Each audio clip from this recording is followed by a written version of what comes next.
पुढची महत्त्वाची बातमी बघूया। फोन टॅपिंग प्रकरणातली आता ही सर्वात मोठी बातमी आपल्यापर्यंत येतेय।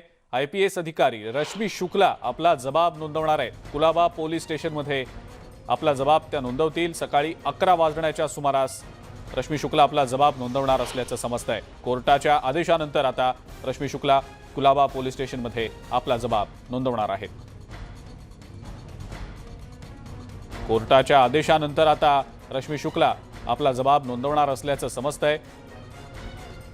ही आत्ताची अतिशय महत्त्वाची मोठी बातमी आपण पाहतो आहोत।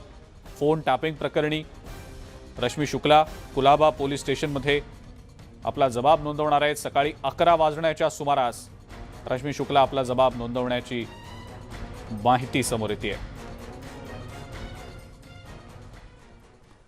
मुंबई गुन्हे शाखेनं अंगडिया खंडणी प्रकरणी पोलीस उपायुक्त सौरभ त्रिपाठींना फरार आरोपी घोषित केल्याची माहिती सूत्रांकडून मिळतेय। त्रिपाठी गेल्या काही दिवसांपासून कामावर आलेले नाहीत, त्यामुळे पोलिसांनी सौरभ त्रिपाठी यांना फरार घोषित केल्याची माहिती सूत्रांकडून मिळतेय। विशेष म्हणजे गुन्हे शाखेनं याच प्रकरणी एल्टीमार्क पोलीस ठाण्याचे निरीक्षक ओम वंगाटे यांना गेल्या आठवड्यात अटक केलेली होती। आता उपायुक्त सौरभ त्रिपाठी यांना फरार आरोपी घोषित केलं गेलेलं आहे। या सगळ्या प्रकरणाचा तपास गुन्हे शाखेकडून सुरू आहे। या प्रकरणी आणखी कुणाकुणाची नावं समोर येतात हे देखील पाहणं महत्त्वाचं ठरणार आहे।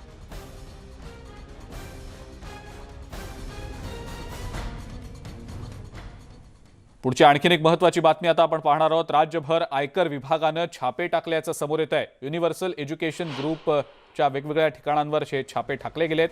UEGचे सर्वेसर्वा जेसस ला यांच्या घर आणि कार्यालयांवर देखील छापे टाकले गेलेले आहेत। आयकर चोरी प्रकरणी हे छापे टाकल्या गेल्याची माहिती समोर आलेली आहे।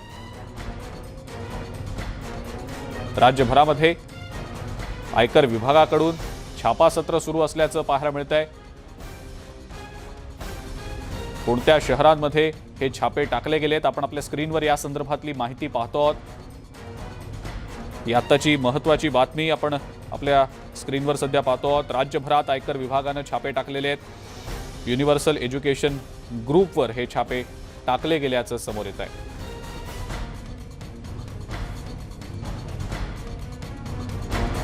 मुद्दा महाराष्ट्रामध्ये वेळ झाली एका ब्रेकची। बघत रहा न्यूज 18 लोकमत।